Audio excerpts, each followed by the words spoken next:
This is unboxing video of Tsunami Shield 6000.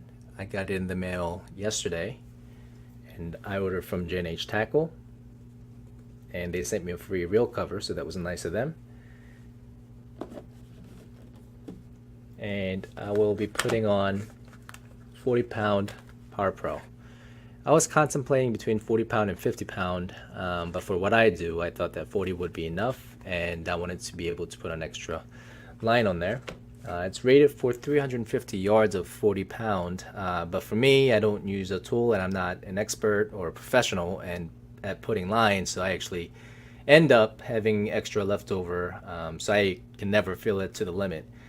Plus, I'm going to have some mono backing, and I think 300 yards is what I'm going to be able to put on the reel itself.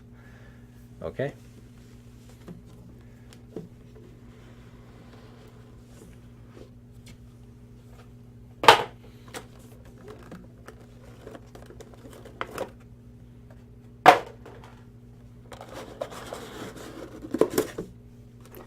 The case is a little different. It looks more fancy than what I'm used to seeing.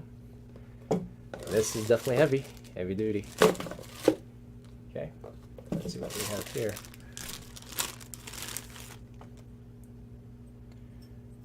The tool and owner's manual. Okay, first thing I'm going to do is weigh it, because this is one of the heavier reels. I'm used to doing light offshore fishing, and I bought this to do some shark fishing from surf. And like I said, I'm an amateur. I'm not a pro, and I don't need anything beyond this, I don't think.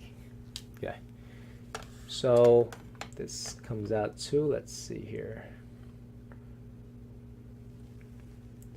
1 pound, 1.04 ounce. So 1 pound and 4.4 ounce. So that's about 16.4. And I actually have not checked the specs anywhere to see if it comes close, but that's what this is reading.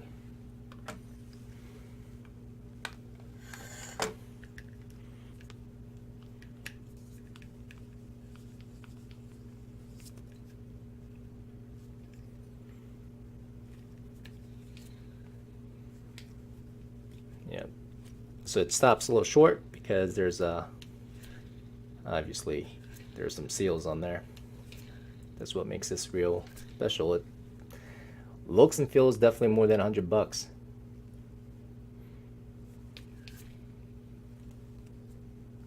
So I know this is not apples to apples comparison, but I've also recently purchased a Shimano NASCI, and this is 5,000. And you can see that's much smoother. And this was actually $90.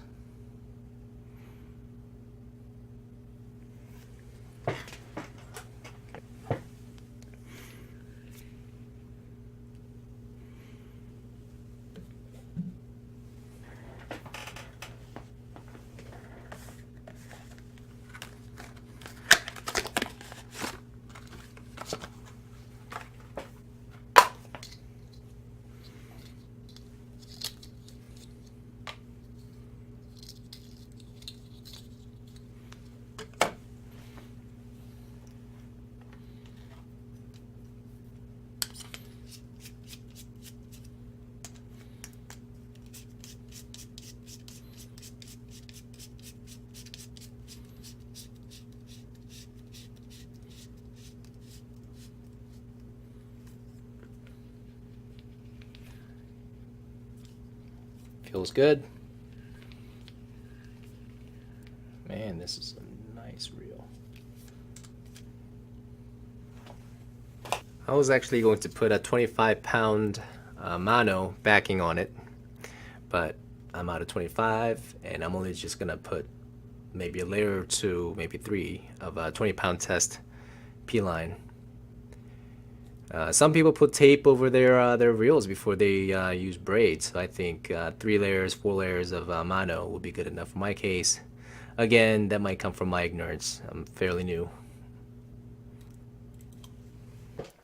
So this is what it looks like with 20-pound test backing. And like I said, I wanted to use 25-pound test, but I was actually out of 25-pound mono. So I had to just use 20-pound. And I probably did not have to use mono backing because there is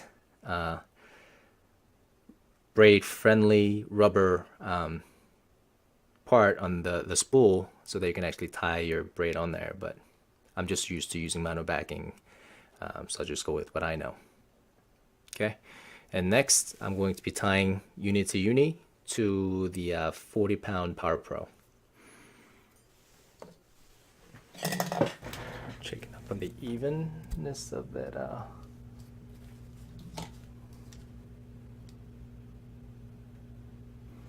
So this is, I'm continuing to reel in. I'm continuing to reel in the braid, and I don't know if you can see with the lighting, but looks pretty good. That's how it looks so far.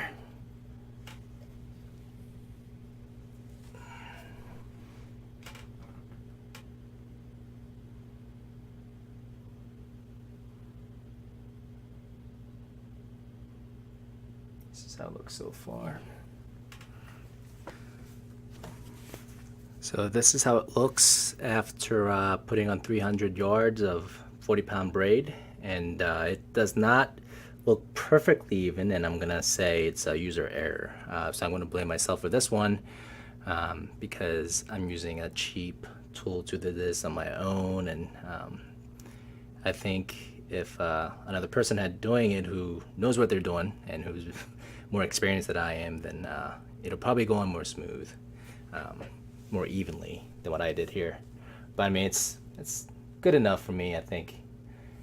Okay, so I'm gonna be putting on a 50-pound fluorocarbon, and it's not gonna be used as a shock leader for now, because I think when I test it out, it'd be testing from a pier or a bridge, and I don't need to sling it that far. So when the time comes, I'll switch to mono so that I can actually put on 50, 60-pound mono so that it's actually a shock leader, since fluorocarbon doesn't have any stretch. Okay, put on the FG knot,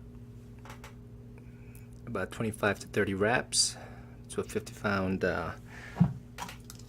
fluorocarbon. So that's what I used. And it turned out pretty good. Okay, so this is what the reel looks like, all spooled up, and hopefully I can get it in the water in the next few weeks. I really want to test this out. Definitely doesn't feel like a $100 reel, and we'll see.